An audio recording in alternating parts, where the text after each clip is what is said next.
Pertama, Quran surah kedua Al-Baqarah di ayat 45 sampai 46. Itu dasar dari salat khusyuk. A'udzubillahi minasyaitonirrajim. Allah berfirman, Bismillahirrahmanirrahim. Wasta'inu bis-sabri was-salah.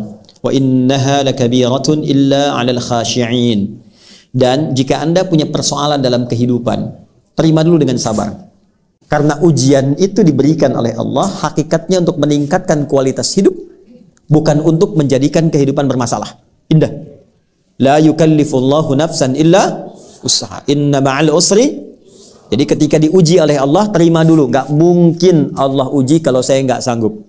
Yang kedua, pasti selesai. Pasti selesai. Itu secara psikologi menyamankan. Nanti setelah itu, bawa itu dalam sholat, kata Allah. Ternyata salah satu desain sholat itu bukan sekedar menjadi kewajiban untuk pembuktian keimanan kita pada Allah.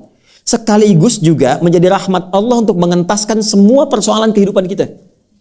Karena itu dulu, kalau Nabi mengalami persoalan tertentu, sampai ke ulama-ulama, kalau punya hajat yang khusus di luar sholat fardunya, mereka sholat. Al-Imam Al-Bukhari menulis kitab Sahih Al-Bukhari, 97 topik itu 16 tahun. Setiap akan menulis satu hadis, beliau sholat 2 rakaat. Sholat. Ternyata dalam sholat itu kita curhatkan apa persoalan yang kita bawa. Diungkapkan dalam hati lewat sujud atau dihadirkan di pikiran ketika mengucapkan iyyaka na'budu wa iyyaka nasta'in. Nah, itu yang dilakukan sunnahnya Nabi dan Rasul. Karena itu semua Nabi, semua Rasul salat. Nabi Musa salat, Quran surah ke-20 ayat 14. Wa aqimis salata lidzikri. Nabi Isa alaihi salam salat. Wa ausani bis salah, Quran surah ke-19 ayat 31 sampai 33. Nabi Zakaria saat memohon kepada Allah keturunan itu sedang salat di mihrab, Quran surah ketiga Ali Imran ayat 38 sampai 39. Fanadatul malaikatu wa huwa qaimun yusalli fil mihrab. Nabi Ismail alaihi salam meminta semua keluarganya salat, Quran surah 19 ayat 55. Wa kana ya'muru ahlahu bis shalah. Semua salat. Apa kepentingan dari salat itu? Bukan sekedar kewajiban untuk membuktikan keimanan dan pengabdian kita pada Allah, tapi mengentaskan semua persoalan kehidupan kita. Nah, itu hanya akan bisa terjadi kalau salatnya khusyuk. Apa dalil hadisnya? Idza qala al-'abdu, hadis qudsi. Kalau hambaku berkata dalam salatnya, iyyaka na'budu wa iyyaka nasta'in, ya Allah, sekarang aku ibadah hanya kepadamu dan engkau tahu sekarang aku punya persoalan. Aku serahkan kepadamu untuk memberikan solusinya. Qala Allah azza wa jalla, kata Nabi, Allah langsung menjawab kalimat itu, hadza baini wa baina 'abdi wa li 'abdi ma sa'al. Ini perjanjian antara aku dengan hambaku. Kalau hambaku khusyuk benar sampai di sini salatnya, baru sampai bacaan iyyaka na'budu, baru sampai bacaan iyyaka na'budu wa iyyaka nasta'in, khusyuk benar salatnya, wali 'abdi ma sa'al, apapun yang dia minta aku akan kabulkan. Itu salah satu rahasia salat dalam Al-Fatihah. Makanya Al-Fatihah menjadi rukun. Nah, pertanyaannya bagaimana salat yang khusyuk itu? Maka jawabannya di ayat 46-nya. Alladzina yadhunnuna annahum mulaqu rabbihim wa annahum ilaihi raji'un. Khusyuk itu, kata Allah, akan terlihat sebelum hamba itu menunaikan sholat. Jadi khusyuk dibagi 3 prosesnya, ya, pra sholat, sedang sholat, pasca sholat. Jadi khusyuk dimulai sebelum sholat, akan terlihat ciri orang khusyuk itu. Bagaimana cirinya? Alladzina yadhunnuna annahum mulaqu rabbihim. Orang khusyuk itu saat akan sholat, dia sudah bersiap-siap merasakan akan menghadap kepada Rabbnya.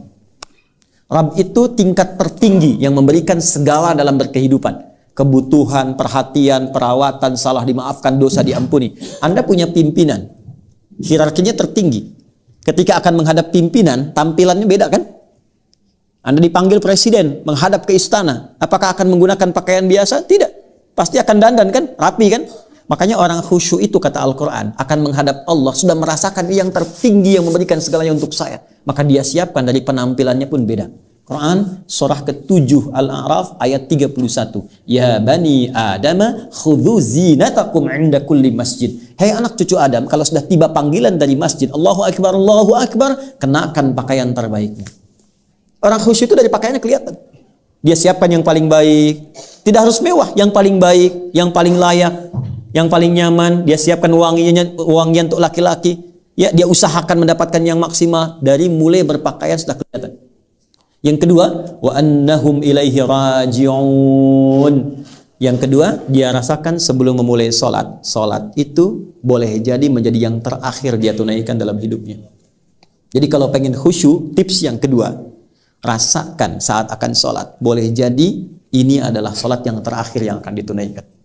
Makanya Nabi sebelum sholat sering mengatakan, "Shollu sholatan muwadda." Kata Nabi, sholatlah kalian sekarang seperti sholat perpisahan.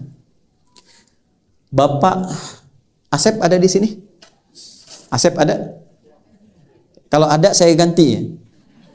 Ah, ini pasti nggak ada nih. Cepi ada? Hah? Ada? Nggak ada ya?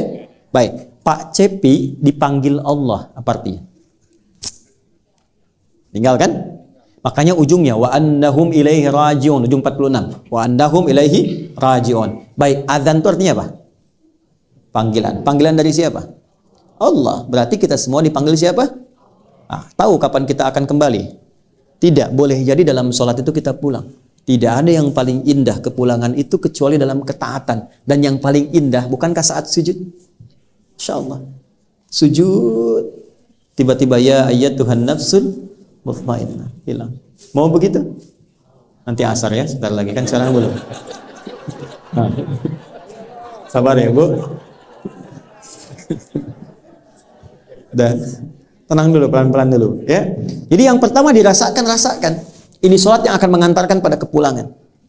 Sehingga mengondisikan jiwa kita untuk pasrah kepada Allah. Nah, kemudian setelah itu apa yang dilakukan? Takbir. Perhatikan baik-baik. Saya masuk ke pokoknya. Takbir. Wa rafa'a yadayhi khadwa mankibaihi. Hadis riwayat Muslim hadis 397 dari Abu Hurairah, sahabat pelakunya Khalad bin Rafi' Az-Zuraiki, diajarkan oleh Nabi, angkat tanganmu sejajar dengan bahumu. Ada yang begini? Nanti di riwayat lain di Ibnu Majah ada yang begini, sejajar dengan daun telinga. Tapi semuanya begini. Artinya apa? Ketika Anda mulai bertakbir menghadap ke arah kiblat, buang semua urusan dunia ke belakang, pasrahkan diri pada Allah. Itu rahasianya. Jadi kalau ingin khusyuk, dunia jangan dibawa. Kalau sedang takbir tuh angkat, buang semua urusan dia ke belakang, jangan dibawa. Problemnya sekarang, orang sholat, dia bertakbir tapi dunianya masih ikut. Lisannya Allahu Akbar, tapi di kepalanya motor Hu Akbar, mobil Hu Akbar. Yang sekarang paling dahsyat, status Hu Akbar. Ya, sehingga teringat terus. Ada yang tega membatalkan hubungannya dengan Allah hanya untuk meneruskan hubungan dengan makhluk. Allahu Akbar, tang ting tung ting tang ting tung. Halo? Terus ketika dia berdoa nuntutnya luar biasa, ya Allah, tolong kabulkan. Angkat, buang ke belakang. Nah, di fase ini hadis Abu Daud, ini Nabi yang menyampaikan. Ingat ya, saya runtutkan betul. Ketika Anda belum sholat, itu sudah akan terasa pengen khusyuk. Tapi ketika sudah mulai bertakbir, kata Nabi, fayaqulu syaitanu, maka setan akan datang membisikkan. Namanya khanzab. Udhkur kada, ingat ini, ingat itu. Anda sekhusyuk apapun, kalau sebelum sholat, itu kuat. Tapi setelah bertakbir, bisa muncul di kepala itu. Nah, itu setan mulai bekerja. Hatta, hadisnya teruskan, hatta la yash'ura lil musalli kam rak'atan yusalli, sampai ada orang sholat lupa berapa rakaat sedang menunaikan sholatnya. Itu hadis. Itu hadis. Ya. Kalau nggak percaya, nanti sholat asar ketika Anda takbir, bahkan kalimat itu akan diulang. Akan ada yang membisikkan di telinga Anda, itu setan. Itu setan itu yang membisikkan itu. Sudah mulai muncul. Untuk mencegah itu caranya bagaimana? Pindah ke Quran surah 29 ayat 45. Ini yang tadi saya tuliskan. Saya yakin Anda tengahnya hafal, tapi awalnya jarang dibaca, itu problemnya. Saya cek ya, tengahnya pasti hafal. Innas salata tanha. Tuh. Yakin saya. Coba baca awal ayatnya. Tuh. Padahal innas salata tanha 'anil fahsya'i wal munkar itu hasilnya, kuncinya awalnya. Utlu ma uhiya ilaika minal kitab wa aqimis shalah. Itu awal ayatnya. Utlu secara cepat karena waktunya terbatas, dari kata tilawah. Ada qiraah, ada tilawah. Kalau qiraah cuma baca, secara umum maknanya membaca tidak menuntut pemahaman. Itu qiraah. Orangnya disebut qari. Kalau Anda ada acara, ada pembaca Quran disebut qari kan? Kan dia cuma baca kan? Tidak menerjemahkan kan? Baik, tapi kalau bacaan itu menuntut kita untuk memahami dan mengamalkan apa yang dipahami, itu namanya tilawah. Karena itu biasanya kalau ada qari baca, di sampingnya ada penerjemah untuk memahamkan. Siapa namanya? Suri tilawah. Mungkin boleh jadi waktu itu yang pertama kali tilawah Bu Sari. Makanya Sari tilawah. Kalau Pak Heri maka menjadi Heri tilawah. Karena bahasa Arabnya cukup tilawah, nggak ada syari'nya gitu. Asalnya begitu. Di tilawah itu artinya baca, pahami, amalkan. Rumusnya kata Quran, kalau baca saja iqra, kalau pahami, amalkan utslu. Maka ayat yang mengatakan, hei sebelum sholat, pelajari dulu semua bacaan sholat. Pahami. Kalau sudah paham, jadi ketika tangan mengangkat, lisan bicara Allahu Akbar, fikiran menerjemahkan. Sehingga fikiran kita tidak dikuasai setan.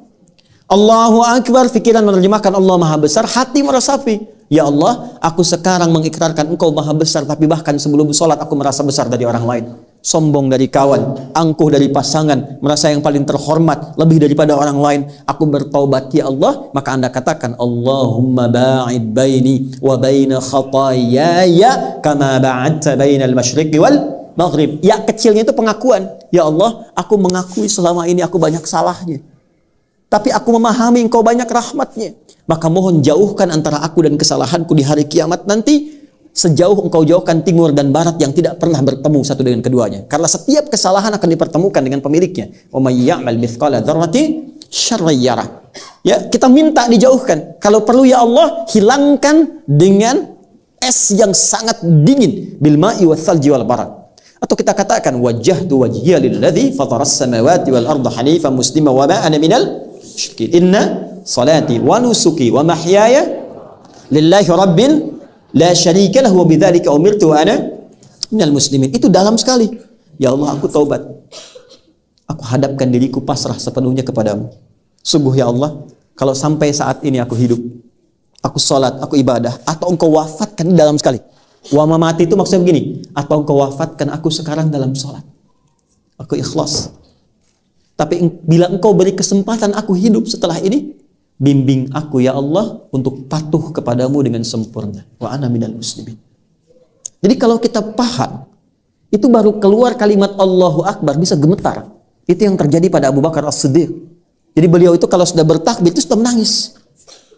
Dan sudah merasakan konektivitas yang kuat dengan Allah. Makanya Ali bin Abi Thalib radhiyallahu taala anhu ketika terluka di kakinya, ya, ada yang mengatakan kena anak panah. Ya, maka ketika akan dicabut sakitnya luar biasa. Ada satu sahabat mengatakan, saya tahu bagaimana dan kapan saat mencabutnya. Maka ketika sholat dicabut anak panah itu dan tidak berubah ekspresi beliau, diam, seakan-akan tidak ada apa-apa. Biasanya kalau level imannya sudah tinggi luar biasa, itu sampai bahasa hatinya pun terkoneksikan dengan arasy yang sangat tinggi. Kisah nyata dari orang-orang soleh. Dulu masih banyak buku-buku tentang orang-orang soleh. Bapak Ibu sekalian, ada seorang alim, solehnya luar biasa, abid. Jadi kalau alim ulama saja, abid itu rajin ibadah. Dia malam-malam keluar untuk berperjalanan. Tiba-tiba kemalaman, singgah dia di tepi hutan, istirahat. Malam dia bangkit salat.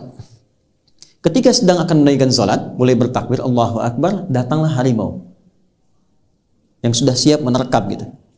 Maka dia katakan, ya khalqallah, hei makhluk Allah, jika memang aku adalah rizki yang telah Allah tetapkan untuk kau makan, silahkan terkam aku senyamanmu. Tapi jika memang aku bukan rizki yang telah Allah tetapkan untukmu, maka jangan ganggu ibadahku. Bukan jangan makan aku, jangan ganggu ibadahku, atau aku mohonkan kepada Allah untuk menghancurkan kau saat ini juga. Atau apa yang terjadi? Binatang itu pergi meninggalkannya, langsung pergi begitu saja. Maka dia kemudian melanjutkan ibadahnya. Ketika konektivitas itu tinggi, khusyuk itu mendalam luar biasa, jawaban datang dan kalimat yang disampaikan begitu sangat luar biasa. Walam yakhsha illallah. Nggak ada ketakutan, nggak ada kemapanan kecuali konektivitasnya hanya Allah. Kalau ingin merasakan sampai ke titik itu, nanti malam cek ya. Begitu sholat, ada nyamuk misalnya, nempel. Hei nyamuk, kalau memang ini rezeki yang Allah tetapkan untukmu, sedot yang banyak. Tapi kalau bukan, jangan ganggu tahajud saya, atau saya mohonkan kepada Allah untuk menghukum engkau dan menghancurkan kau saat ini juga. Kalau dia langsung pergi, bagus. Tapi kalau dia betah, nah, tes kembali.